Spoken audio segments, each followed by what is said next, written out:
Welcome to Caffeinated Flicks. I'm Celeste. And I'm Kenzie. We're two chicks who drink coffee and celebrate flicks from diverse directors. If you like what you're hearing so far, take a moment to follow us in your favorite podcasting app. And give us a rating or review. Here's the show. I know this is like after New Year's, but do you have New Year's plans? No. No. I never have New Year's plans. I'm like the saddest sad sack there is for New Year's. Mm-hmm. I don't know why. I've never been invited to any place. I've never done anything. Nobody's ever.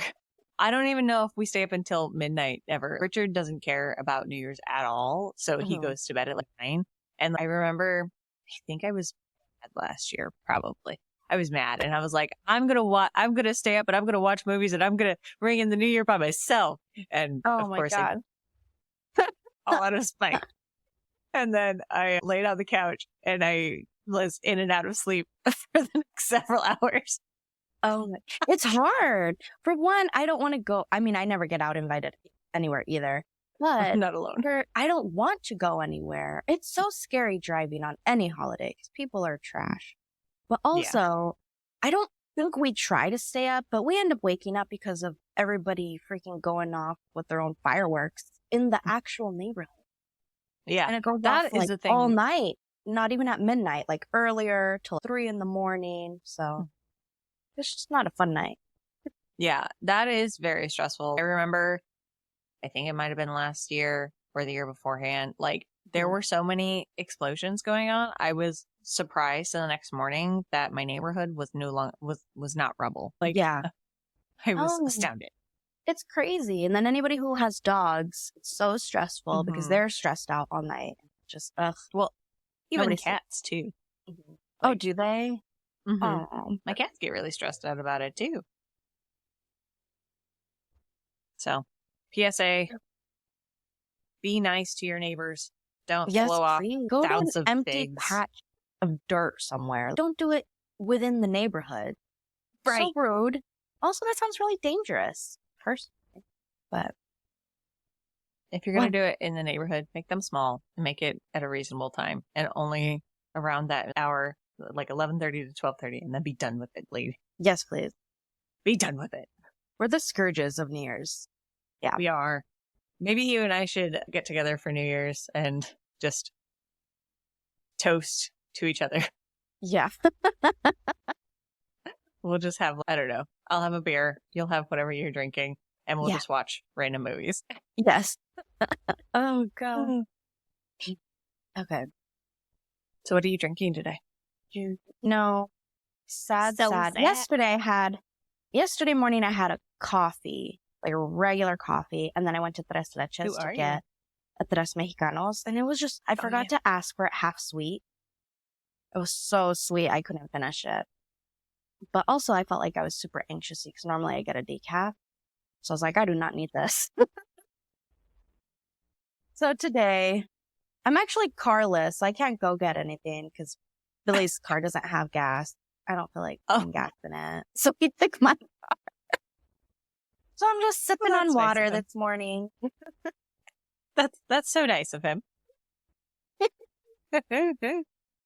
Oh, man. Yeah, Richard. I don't think I've told you this. Richard got a new coffee pot. Yeah, so he got a new coffee pot. And it's some kind of very fancy coffee pot.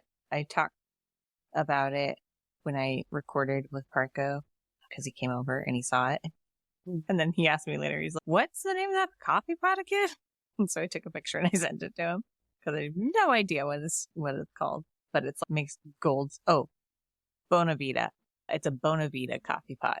Apparently it makes like gold standard coffee. Like the coffee connoisseurs of the world make coffee with this coffee pot.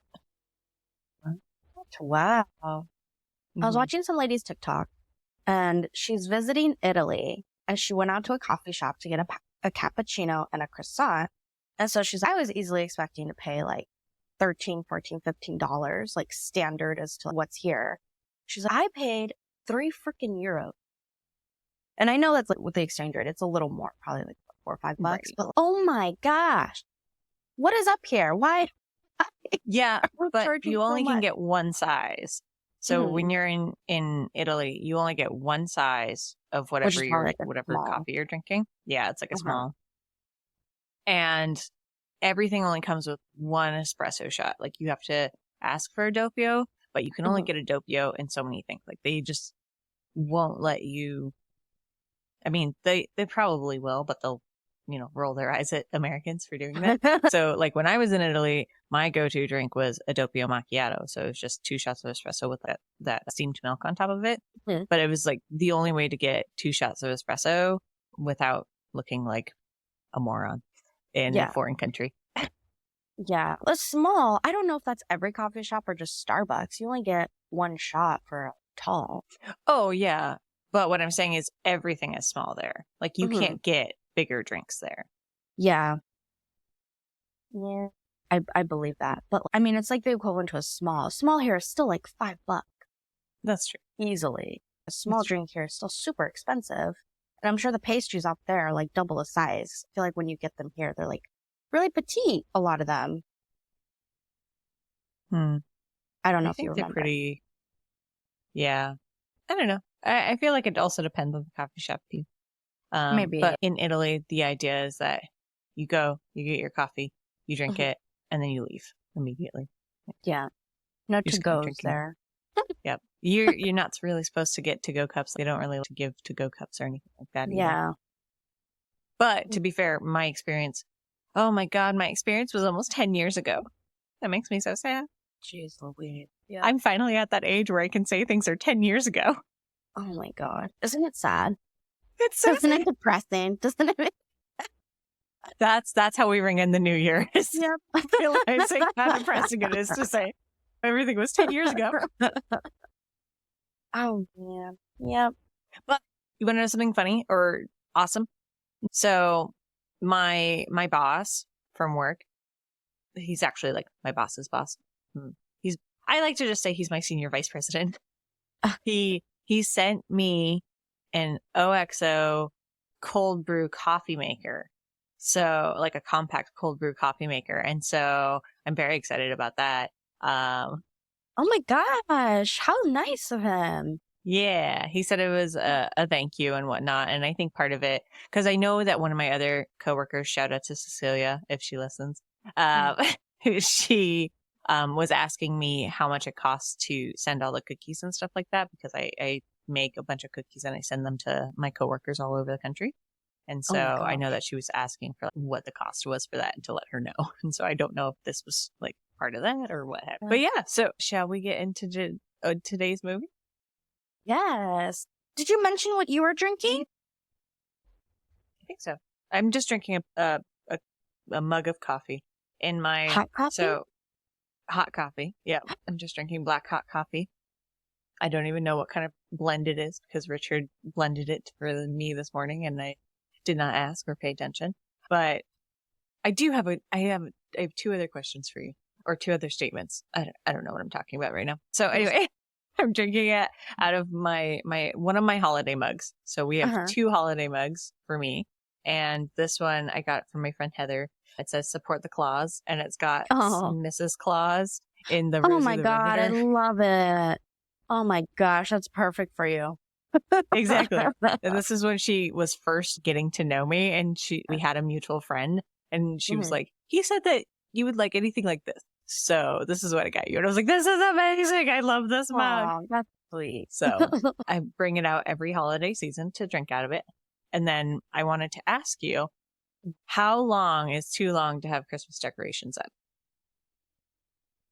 I don't know. I think as far as our regular decorations inside, I think we take them down maybe sometime January or February. But our tree lasted until the summer. Both of them or just one of them? Oh, we only have one now. Oh, okay. Yeah, the dogs peed on the other one. Oh. Yeah. Oh, rude. Just the one dog peed all over the box and like it seeped through and I'm like, we're just getting rid of it. Yeah. Oh, I remember that now. Yep. I remember you telling me that. That's such a bummer. Yeah, I know. But it's less work, so I'm okay with it. It's So like, why? it's What do you pros and think? cons.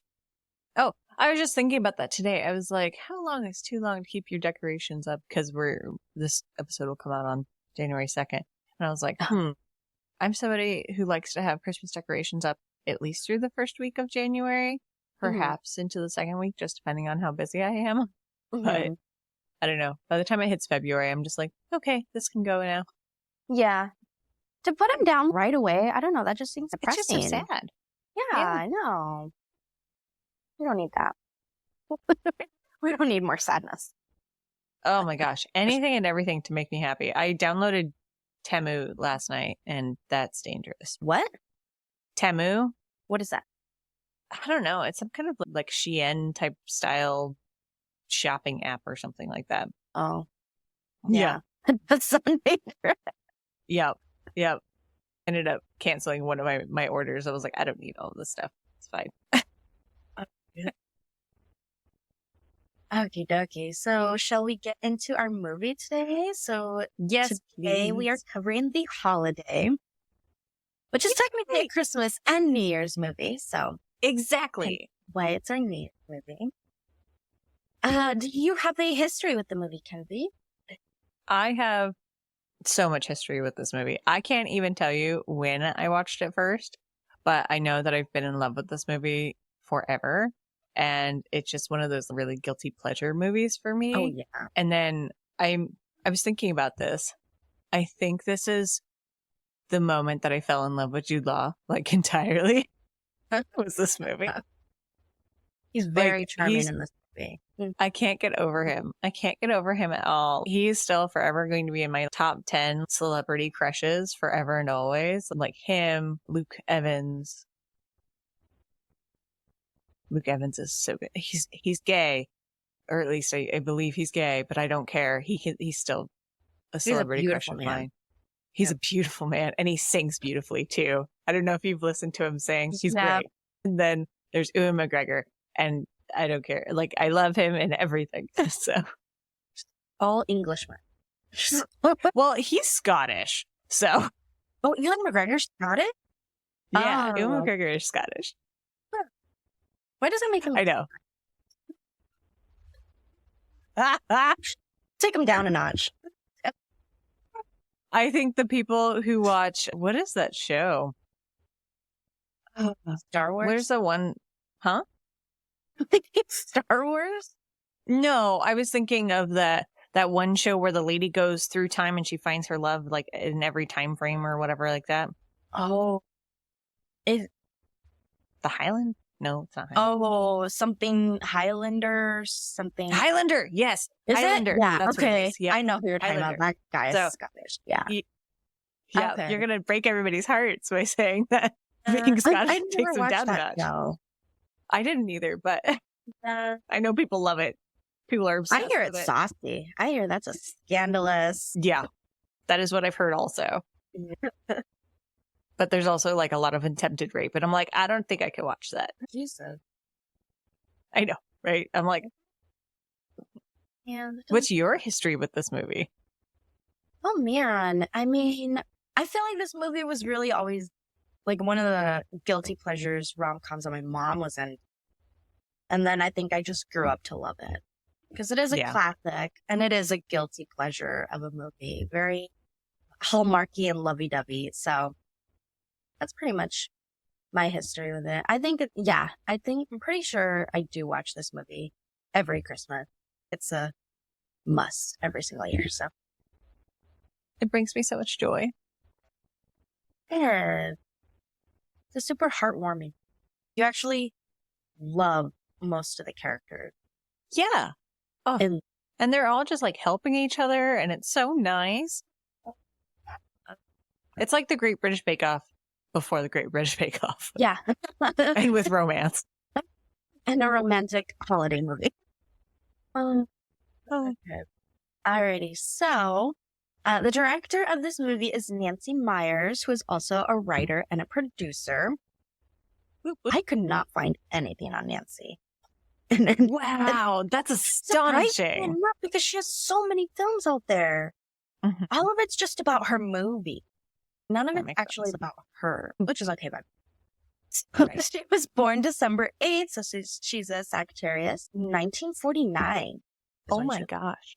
I know. Oh my gosh. I wasn't even oh my goshing to that. So According to your notes here, she was born December 8th in Philadelphia, Pennsylvania. So my mom was born December 9th in Pittsburgh, Pennsylvania. Oh. Sorry. Very random aside. Quite a few years off, though. Yes, quite a few years off. Let's see. My mom was 74. Mm-hmm. So, yeah, quite a few years off. Just like 26 years, 25 years. Oh, man.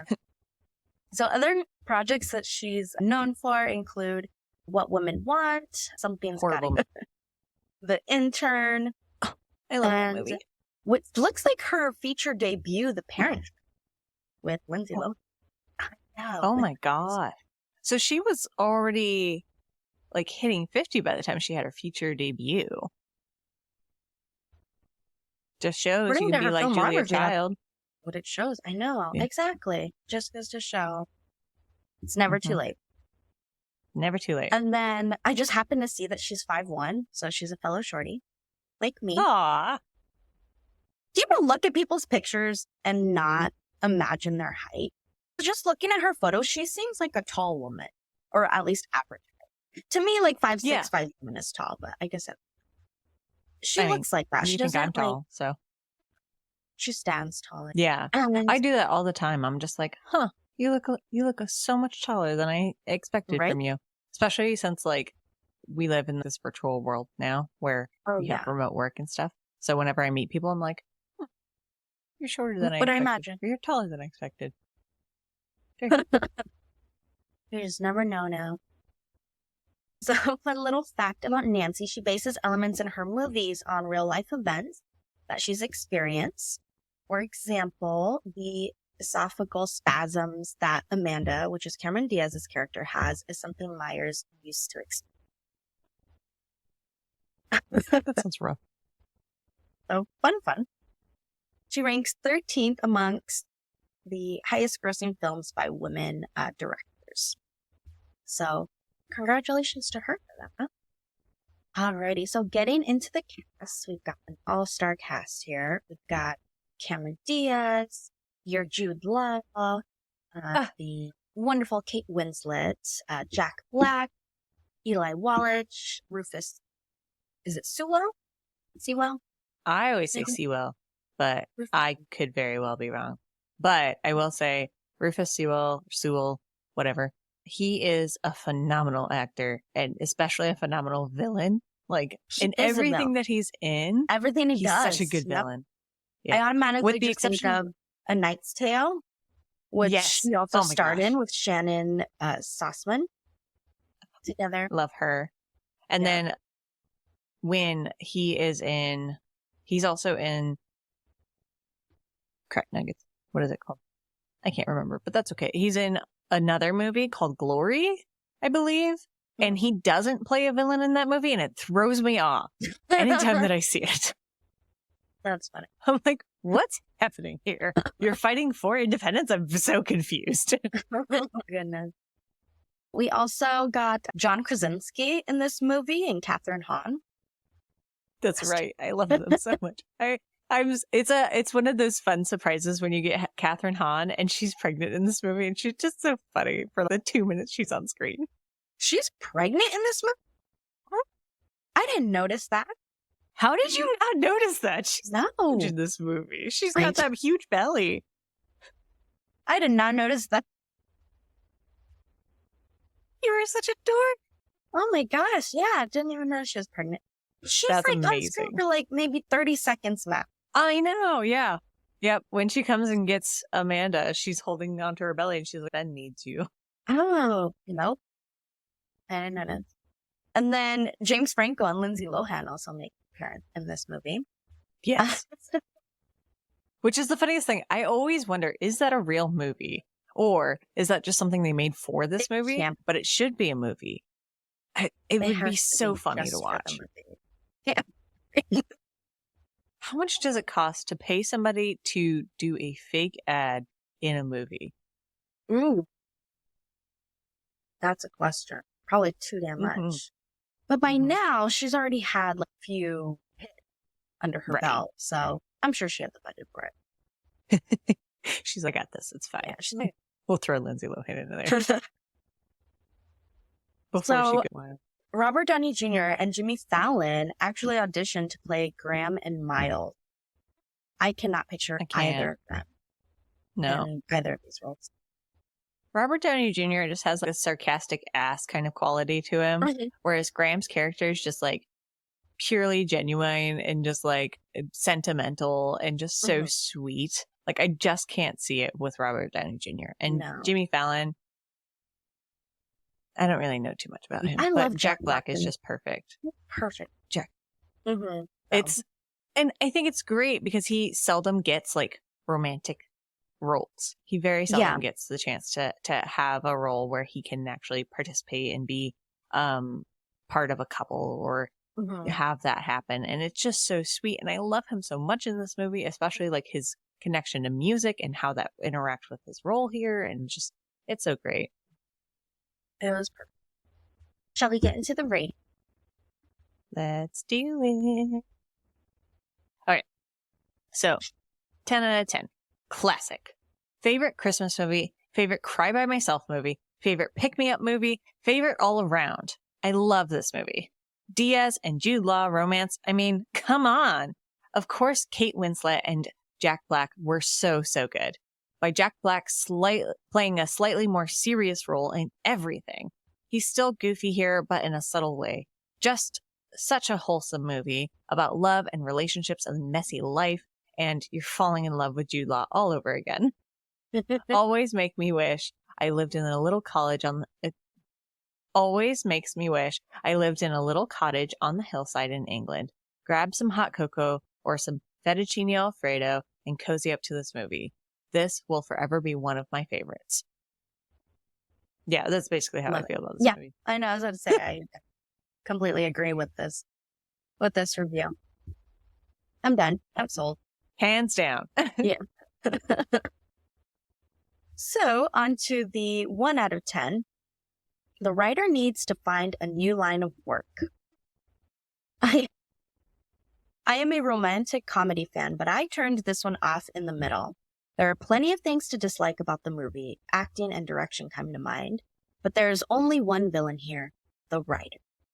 This is an unbelievable, trite, predictable piece with phony dialogue, unfunny, obvious attempts at humor, and bland characters. If you are a prima donna who thinks the world should revolve around her, but doesn't, you might identify with Cameron Diaz's character, for whom everything works out effortlessly and undeservedly, like a pre-adolescent fantasy. But, in fact, there is no interesting character in the entire... Wow. I have so many words to try and dispute this, but I just can't. Like, I can, but it'll take this whole podcast. So, yeah. Oh boy. Alrighty, let's get into it. So we open with Miles, who's Jack Black's character, playing, it looks like he is a producer. And so, fun fact about this scene, Miles' studio setup, scene in the opening. Studio setup, scene is the opening scene with the keyboard, monitors, sound modules, etc., was copied directly from the studio of Hans Zimmer, who composed the score for the film. And he is so talented. I love the score of this film entirely. Every single time that a song comes on, it makes my heart swell. Every beat, it fits so well with this movie. There's very few times that I actually pay attention to a soundtrack, but this one I just absolutely adore. So we've got Iris's character, played by, why am I drawing blank with Kate Winslet, was still hung up on her ex, Jasper, who we learned it's been like 3 years now. The whole office think she's pathetic, but she's clearly still in love with him. He cheated on her. And so they're at like an office party and they're still kind of like flirty with each other. And they walk out. I guess the manager or supervisor comes up and is like, we've got an engagement. And Iris, we would like you to cover it. And it's actually two of our colleagues here, and it ends up being Jasper, which I'm assuming is probably the woman he cheated with. Probably. And so, So to announce I your believe, engagement work, yeah, it's interesting, that's tech. but I don't know. He seems to get around the office, so everybody Yeah, seems to know him very well. So with this scene, I'm pretty sure Iris is a wedding reporter of some sort. So I think that's the reason why her supervisor was like, we have something that you'll be particularly interested in, because when she is working during the office party, she's writing up about a wedding, and that's when Jasper comes in and interrupts her. Yeah, she was finishing up an article about a specific wedding. So I think she's a wedding reporter. And then you remember when we covered the wedding date? I can't remember her character's name, but she plays her best friend here in Iris. Remember? The wedding date? Yes. So her cousin in the wedding date, though, the really British one who is very, very, very the funny. wild child? Yeah. Oh my gosh. That's obviously? Yeah, that's not the one that he's engaged to, but the one that Iris but the goes one up that's to. Talking to her. Yeah. Most people don't stay friends with their cheaters. They don't play that was friends her? with their exes. That was her, yeah. No, I did not recognize her. They don't do their doing laundry. I don't do his laundry. Are people saying that? She's like, maybe I started that. I don't know. oh my gosh. No, I did not recognize her. Yep, that's her. She has just the briefest moment, but she does make the best of it. She makes an impact. Yep. Oh man, so we see Iris's adorable cottage. Oh my gosh. This is stuff out of fairy tales. It's so sweet. It's amazing. And then we flash over to Amanda. And her boyfriend are like in the middle of a breakup here. Turns out he cheated with the receptionist. Shocker, shocker. Oh. My favorite line is when Amanda goes to him and says, I don't know why your receptionist needs to be there until 3:00 in the morning. He's like, there were a bunch of us hanging out at the office. Yeah. That's till 3:00 in the morning? I can imagine that until 8, but not till 3. My God. In the morning, if it was like a group of people, I would just imagine like an orgy. That's just not normal. Anyways, and then I'd just be mad that I wasn't invited. My favorite is when she's on the balcony and the guy's downstairs and she's just telling me I won't be mad. We're both are safe.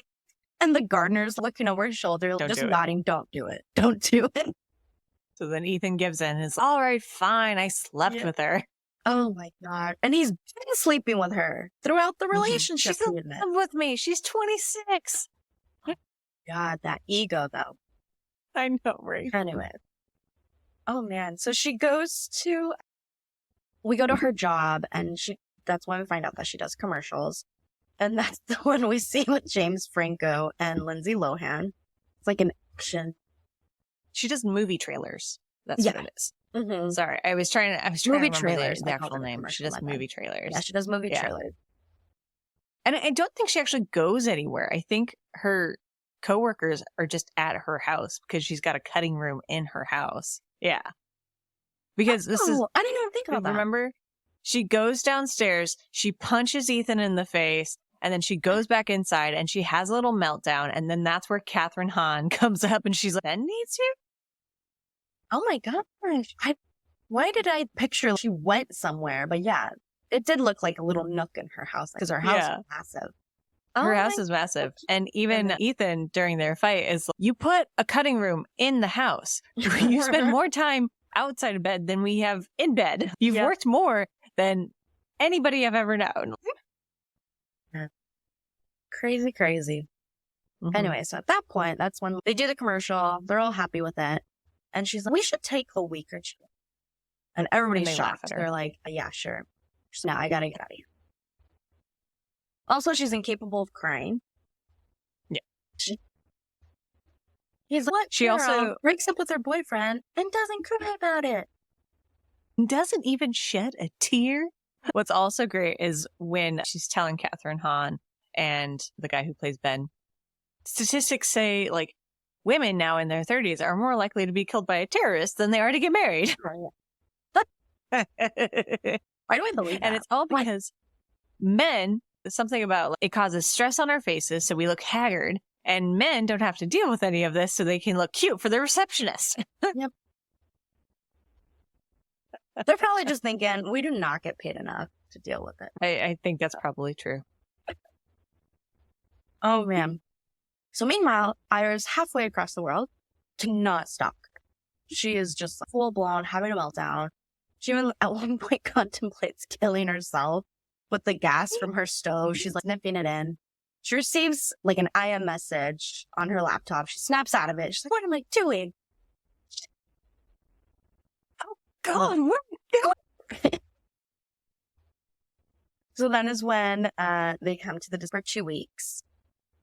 And I love how, oh gosh, I think it's Amanda's characters. Are there any boys there? She's absolutely perfect. Zero. Let's do it. And then when Amanda is messaging Iris, and Iris is like, oh, please, let it be far away. Let it be far away. She's like, LA? It's perfect. So fun fact, the website Amanda and Iris used to exchange houses is a real website. Oh my God, no way. HomeExchange.com. Are you going to look it up? All right, I'm looking it up. I'm going to look it up. This is going to happen. Yep. I'm going to make this happen. I'm going to go to Surrey. It'll be great. Oh, sorry. Continue on. Oh, okay. I wasn't sure if you wanted. I was like, I'm going to look it up later. Sorry. Oh, I didn't hear you. I heard something about Surrey or hurry, so I was like, okay. Oh, yeah. I said, I'm going to go to Surrey because that's, I think, the first thing that Amanda clicks on. Oh, okay. All And right, then so she clicks on Amanda Cotswolds, I arrives. think. I forgot the name of the town. It's something random. But even Amanda in the movie, I forgot the name of the town. I don't even know where I am. I love how her driver stops somewhere. He's like, oh, it's just down the road. You have to keep walking because I can't flip a Yui with my car in there. And it ends up being like what seems like miles for her. Right? Because she meets with someone heels. and they're like, yep, of course, in her In heels? LA in the snow? attire. Yep. And they're like, oh, you just keep going down, down, down. So eventually she makes it to the cottage. And Iris arrives at her place and she's loving Amanda's place. I mean, like, it's probably like quadruple the size of her place. Easily. At least. She's got a pool. Everything's like super modern and high tech. So she's having. Amanda has a little trip to a store. And so she's having to drive on the wrong side of the car like and the wrong times. side of the street. Yep, several times. The fact that she didn't crash into anybody when getting into town. She almost did. Didn't she like jump the curb and almost run into some people? She jumps the curb and then just parks there and stays. She's like, all right, I've had enough of an adventure. Yeah, I can walk from here. So she gets just all the goodies, all the snacks, which all the I wine. saw online people call the OG girl dinner.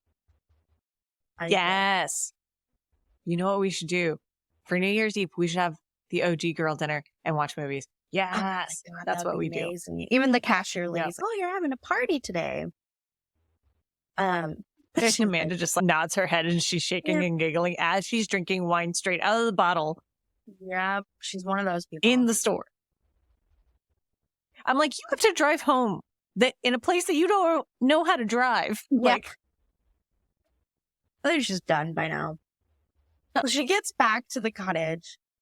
She's already done packing. She's just looking for stuff to do. She looks like she's bored. For a brief moment, she jams out to some killers. But then this is when the killers had their moment. Yep. Mr. Brightside. Everybody. Just jamming out. Yeah. Anytime that I hear that song, this is the scene that I look to. This- I'm yeah. just like, This is their peak. But she's just bored out of her mind. And she's already, I gotta go. So she packs her bag. She's already been done. like I think it's been like hours. 5 hours. Yeah. Something like that. Yeah. But not Iris. She's having the opposite experience. She's having an amazing time. At one point, Miles shows up because I think he's the friend or a coworker of the ex. So he's there to pick up stuff. Yeah. And it's just such a sweet moment. The scene. So He cute. literally picks something out of her eye. What? So apparently he's talking about the Santa Anas or something like that. It's like this weather phenomenon that happens in central Southern California or something of that nature. And he's telling her, oh, it's the Santa Anas. Don't blow away. And so he gets the thing out of her eye. Oh my God. She can't. Yeah, it's wild. There's also when we see his girlfriend. So she interrupts the moment. So funny because she has almost no lines. She's just there. She's there, but like a prop. She doesn't need lines almost. Like she's so edgy. She's an actress. I think it works for her. And she's Shannon. Like, she's beautiful. Like, ever since I saw her in A Knight's Tale, I've always had a small crush on her because she's just so gorgeous. Yeah. So, back in England, Iris's brother shows up what looks like in the middle of the night, drunk. And he asks her if he can stay the night because apparently this is like a reoccurring issue for him. He's like, oh, I do this so that way I don't have to drive home. And Iris lets me. So, of course. I mean, at least he's being responsible. Yeah. Yeah. Only in England, because can you imagine out here if like stranger showed up and was just like, "Can I stay the night?" No, no. That's how movies like Barbarian happen. Yeah, like that's how horror movies start. No, you cannot. But I guess it helps if he's like super duper hot. So and British. Kenzie, then you're like, I was like, I mean, I have nothing to do after this, so if I end up getting murdered, okay. Yeah, it's really the responsible thing to do. So. Oh man, so one thing leads to another. They end up hooking up, but it's very awkward beforehand because Amanda's she's very rigid, very technical.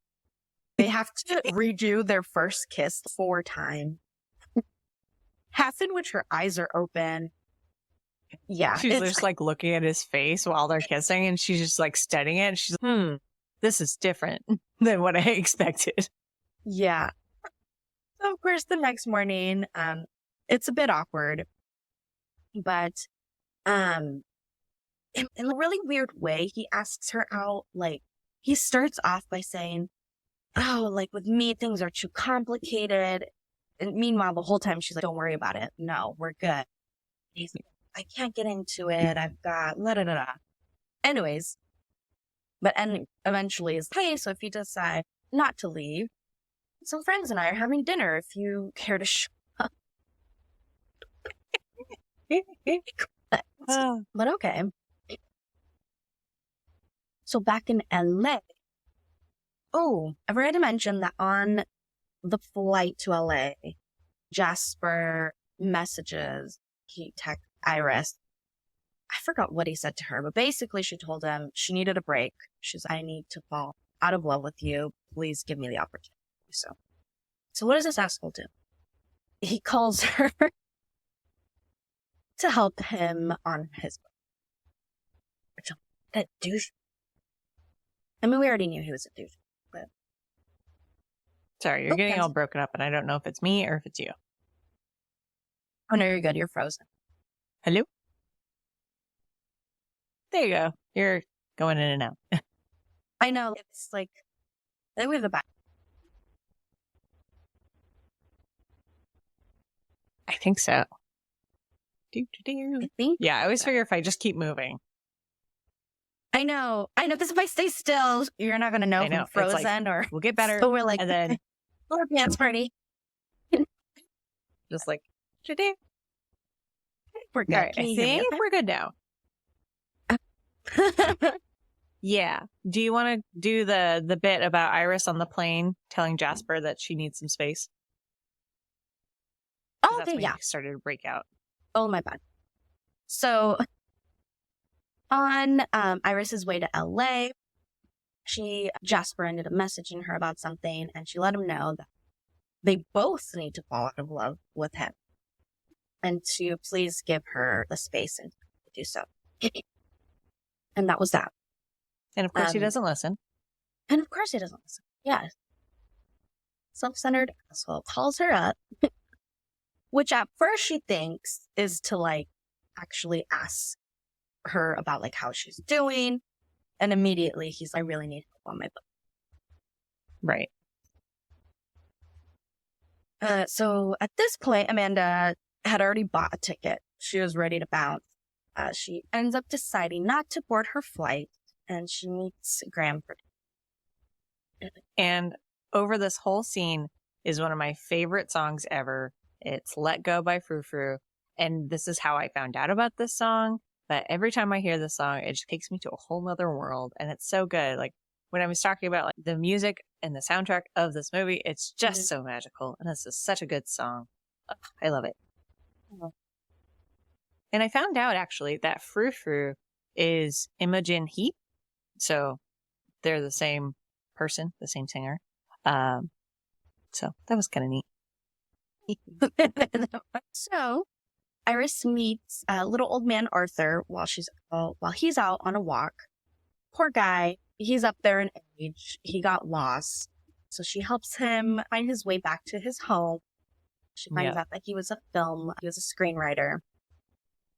And she looks around his house. She sees all these awards, but she sees that he's eating a TV dinner by himself. So she offers to invite him to dinner.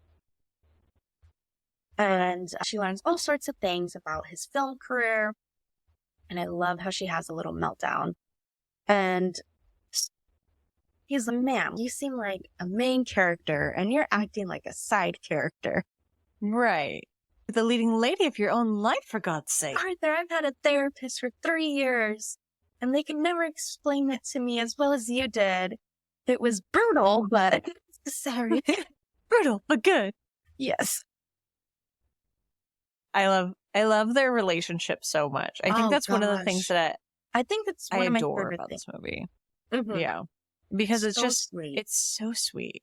And it shows like how much you can learn from other people and how like you can learn about yourself from other people. And that's one of the greatest, like, I don't know, things to learn about this movie, learn from this movie is like both of these women have switched lives essentially, but are really just finding themselves, and they're taking this time to really find themselves and be present for what's happening around them and be able to learn and get out of their own skin and become their better versions of themselves. Like as much as it is a romantic comedy where they're falling in love with other people, it's kind of like they're also falling in love with themselves, which I love. I love it. So Amanda gets plastered. She gets totally drunk. So the next morning, she's like, did we do it again? And he's like, no, because you were completely unconscious. He's like, called me old fashioned, but I don't traditionally sleep with women who are unconscious. Yeah. And she looks at him, she's like, unconscious? Ugh. She's just so humiliated. She's, oh my God. She's doing things that she never would have done before. During their conversation, he keeps receiving calls from what we think is like other women. There's Olivia. She keeps handing him his phone and she keeps looking. She's like, oh, Olivia. Oh, Sophie. She's like, sorry, I didn't mean to look. I didn't mean to. And then she's like, Olivia, Sophie, Amanda. Yeah, how many are there? So he ends up asking her to, I believe it's lunch, so that way they can get to know each other. I love the line where he's, we've slept together twice and had sex once, and I think it's time for us to get lunch. Yeah. I think it's time for us to actually get to know each other. Totally fair. Grilling him. Like, he's like, I feel like I'm on an interview. She's a terrible dater. So she finally calms down. They end up having great conversation. We learn a little bit about her and him. We learn that she actually owns the editing, the trailer editing company that she works for, which is crazy. Right. Amazing. But she admitted She was a little reluctant on telling him because people often feel threatened by that information, which he, of course, does not. Fair. We also learned that she hasn't cried since she was 15 years old, which is insane. And the last time was from her parents who were divorced. So she basically just swore not to cry. I don't know how one consciously makes that decision. You're like, oh, all right, I'm never going to cry again. I know. Meanwhile, he is like, I cry all the time. I'm a major weeper. That was a really bad British accent. I'm sorry. The rest of them have been pretty okay, but that one was bad. Nobody expects a good British accent, either of us. Miles shows back up while Iris is having a Hanukkah party. So Arthur gathered a few of his little friends to do a little get together, and it turned into a Hanukkah party. They're all so cute too. Like they all did movies in probably like the 1950s together. Mm-hmm. And so they're all just writers and whatnot who have spent years together. And so cute. They're all so adorable. So they're asking Miles about his relationship life, his love life, where he says, his girlfriend's an actress and she's currently in New Mexico and she should be for the next 10 days. So that is working on a little indie film. Working on an indie film. Yeah. So that is why she is not there, or that's why he's not with her. So Miles and Iris make plans to see each other again. He's like, hey, maybe we can watch a movie. Because I think Arthur has already given her a list of movies to watch. And so that's pretty much what she's been doing. I think this is also when we first learn about the fettuccine Alfredo. Like that is for whatever reason has like a subplot in this movie where she makes fettuccine Alfredo for the Hanukkah party, and then she makes fettuccine Alfredo later on in the movie. Yeah, I think it's the only thing she knows how to make. I think she made macarons too, something chocolate covered. Apparently she's quite the chef. So Amanda decides to show up at Graham's place unannounced. And that is when she discovers that he has 2 daughters. So she's like, oh, Olivia and Sophia. It all makes sense. It's all coming together. Yeah, so she's like, are you divorced? And he's like, oh. And they spell it out because they spell it out, though, because the children are. Yeah. Which these 2 girls, I would love to just move to England, just have mannered, adorable. They're so sweet. Oh my gosh. So cute. And I don't know if that adds to Jude Law's charm, but I don't know. It does. He's so sweet. And then there's a point where they get hot chocolate and they tell him to do Mr. Napkin Head. Yes. It's something about seeing him or seeing in general in daddy mode that just turns women. I don't know if that's never necessarily been it for me, but I think it's just so sweet in general. And I just love how the oldest daughter is like trying to push him to be like, invite her to come inside. Invite her for hot chocolate. Take her coat. Take her coat. They decide to play. So they play in the girls' tent, which that tent is like magical. It's so beautiful. It's like fairy tale like. Gorgeous. They've got these cutout stars and moons. I don't know about you, but my tents never looked like that growing up. No, my tents were the chairs from the dining room facing backward and then having a sheet over it. That was it. That we never used. Yep. Yes. And then I was lucky if there were pillows in there. Yeah. Nothing like this. So. Oh, yeah. So, of course, naturally, she's confused as to why he kept the girls hidden, especially because she's like, you're the one that asked me out so we could get to know each other better. He's like, when you put it that way. He's like, when you put it that way, it does make it sound kind of bad. Mm-hmm. But, of course, he explains why he kept the children hidden for their sake and for his as well. He says, when I'm with the girls, I'm everything to them. Like, I sew, Mr. Napkin Head, I I fix tutus. Everything revolves around them. And then when they go to their grandparents, I miss them, but I get to just be myself again. And so he goes out and he just finds it so much easier to keep the world separated. And she's like, I can understand that, especially for somebody who you just met, who you slept with twice and had sex with once. So. Yeah, exactly.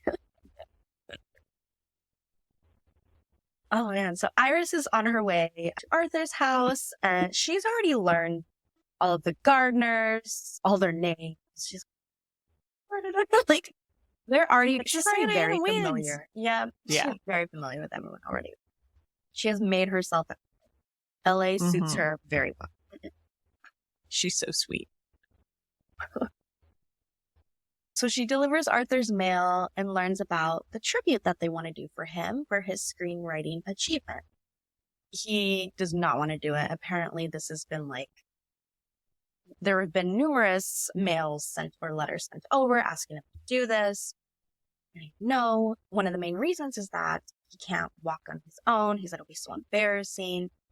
So she promises to get him in shape so that way he can go ahead and continue with this without his walker. And she's like, maybe you can even get your... It's so cute. And then we get this little sequence of them working out together and he's in the pool and they're walking together and she is taking his walker slowly away from him, encouraging him to walk. And it's just so sweet. Oh my gosh. It is. And then I love when they're in the pool and he starts to drown.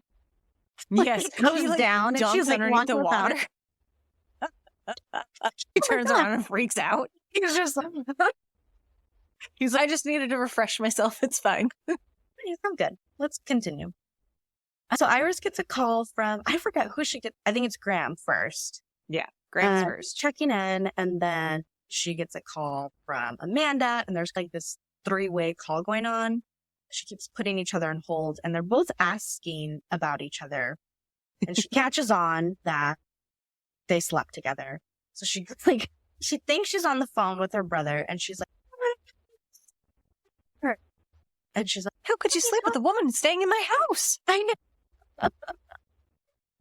So she keeps on accidentally yelling at Amanda that. And she's, oh no, I must have lost him. I'm so sorry. So that's fun. I love the fact that Amanda specifically asked me if there were no men in this town, and then you show up. She's just like, it's still me. And Iris is just so embarrassed. Yeah. Oh, goodness. And so her and Miles go to rent a movie, and it's so cute. You can just see his love for music. He's just going over all of the classic scores from all of these movies. Dun, dun, dun, dun, dun. And then he gets to, I think it's Gone with the Wind. Are you embarrassed by this game that I've started to play? That's my favorite line every single time. So while they're there, he ends up seeing his girlfriend walk by with another man who is supposed to be in New Mexico. He goes out to confront her. We don't actually hear them, but you can just see them talking. And Iris, she feels for him. You can just tell how sad, how much she feels for him. So that's over. And then we cut to them back at Amanda's house, and Miles just collapses into the couch. And he's like, I'm such an idiot. And then she offers him some water, and he's like, I'm going to need something a little stronger. And she offers him another clear liquid. And I'm like, are you drinking vodka? What are you drinking? I was wondering what that was. Yeah. But I love how it was so funny. She's like, you can never tell. You can't blame yourself. He's like, I knew she wasn't a good girl or something like that. He said, or he's like, why do I always call her a bad Why girl? did I do this? Yeah. Why do I call her a bad girl? She didn't even know she was bad. He's like, I knew she wasn't good. Exactly. Oh my God, it's so good. Oh man, he's so funny. And then she goes into, I love Iris's character because she goes into this really hopeless romantic kind of mode. And she says, the reason why you do this is because you sit there and you can't imagine the fact that they would choose you. And you're just so in love with that idea that you anytime that they make a mistake, you let it go. And you just keep telling yourself that. And you just keep telling yourself that until inevitably you come to find out that they're bad for you. And it's a very square peg in a round hole. Square peg in a round hole. He's like, damn, you need this more than I do. Oh, man. So it's sweet because they end up spending Christmas Eve together. She says some fettuccine. Some fettuccine Alfredo. But she also tells him that she really does know what he's going through because the same thing happened to her with her ex Jasper. And now he just got engaged without telling her. I don't know why the without telling her part is really important. Yeah. But of all the things. That, yeah. You know, yeah. And then she explains that like he's writing this book and he keeps asking her to edit it. And then Miles is like, so he's not letting you go. He's making you meet something along the lines of like, he needs you more than you need him. And she's like, exactly. So, we've got Amanda who's trying to force herself to cry at this point. Iris is getting Arthur ready for his big event. And I love the scene. Miles ends up writing both Arthur and Iris their own little melody. So he writes Arthur some music for his event. And then he says that he wrote her one. And he's like, Iris was a melody that's something. And it is just the most beautiful. It's so romantic. Beautiful romantic music. And I'm like, oh my God. And then he goes to Arthur and it's all like upbeat and scroodly doo. And it is. It is him. It is. It totally is. Heart. My soul. It's just so sweet. Yes. So Graham and Amanda, they end up reuniting. It looked like they were taking a little bit of a break for a moment. And they're trying to figure out their relationship. Graham's like, maybe long distance can work.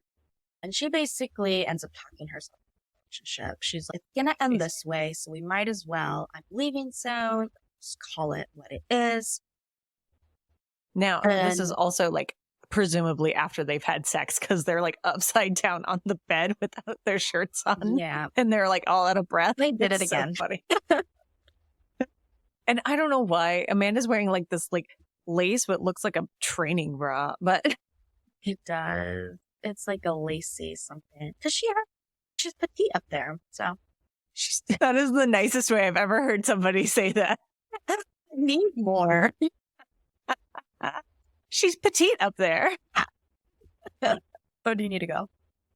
No, I'm just paying attention. Okay, yeah. Oh, man. So at that point, that's when Graham tells her that he loves her. But I love him.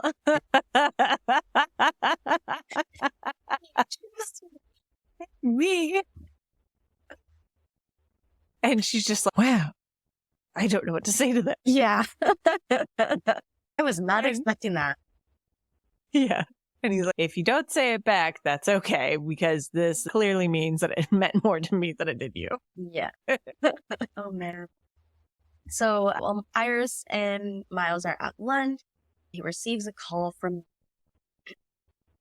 And it's so sad because you could just see the disappointment on her face. So she's like, oh, apparently Maggie wants to talk. But I guess it's on the other side of town. So he says he's not sure if he's going to make it back for Arthur's event or not. And she'll go. She's finally come to her senses. She's been a friend.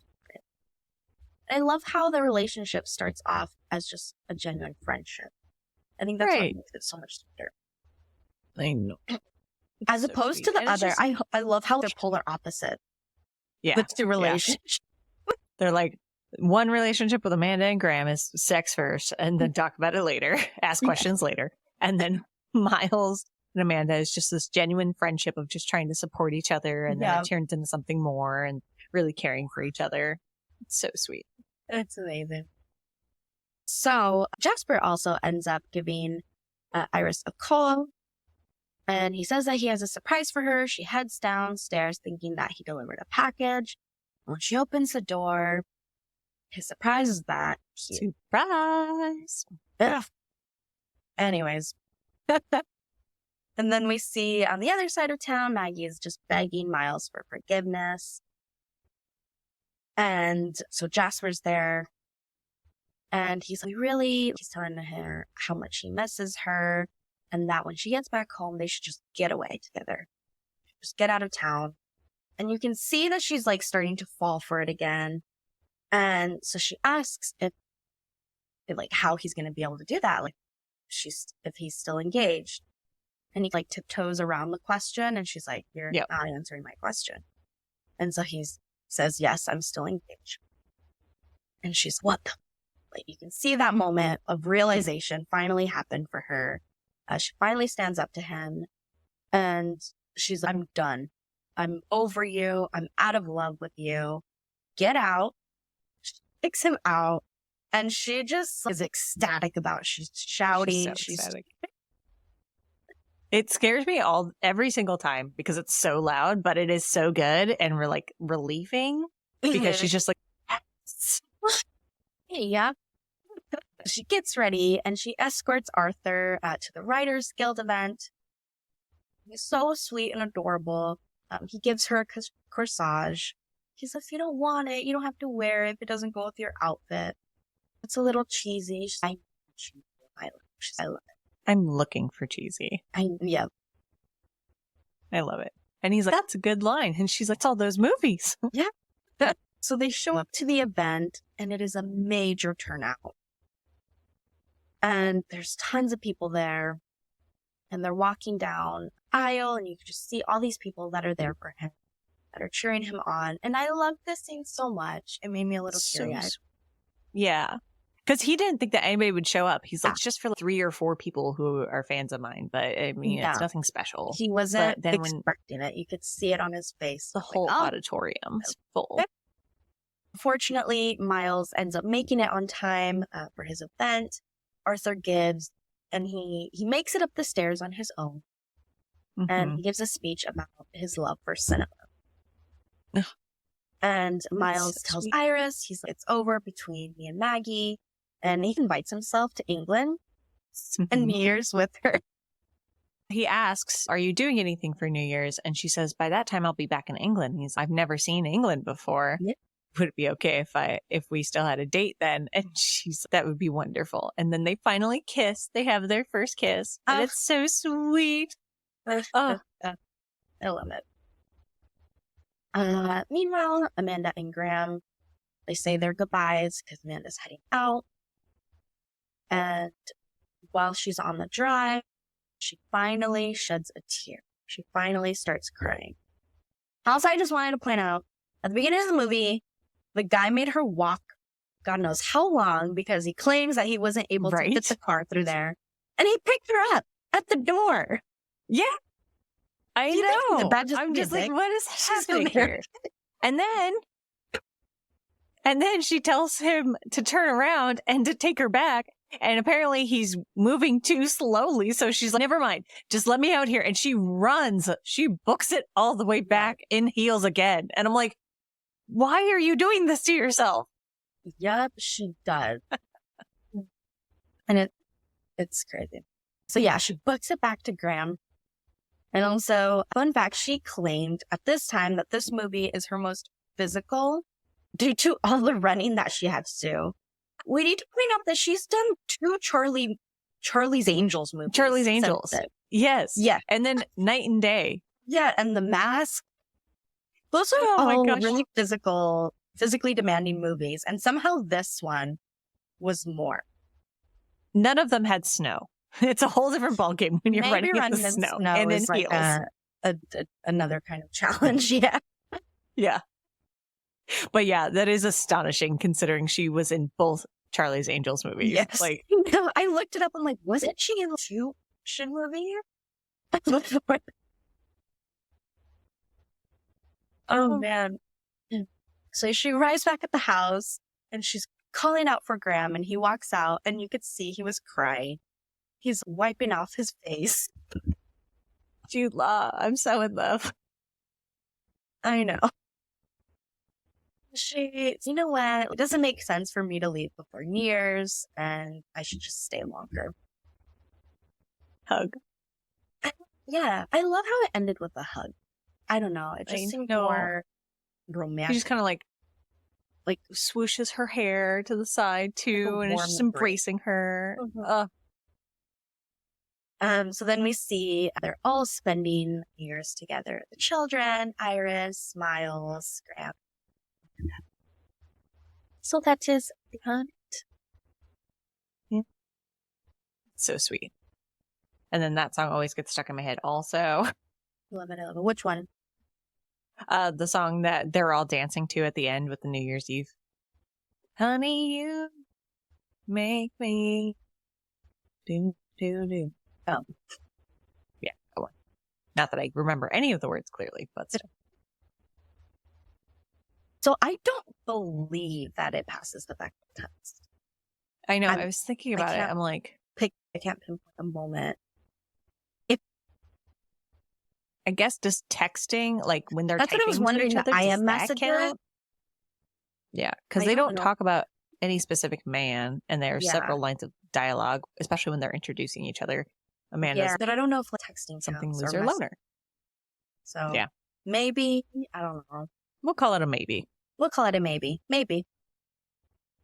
And then, fun fact, a few months after the movie came out, the popularity of house swapping was on the rise.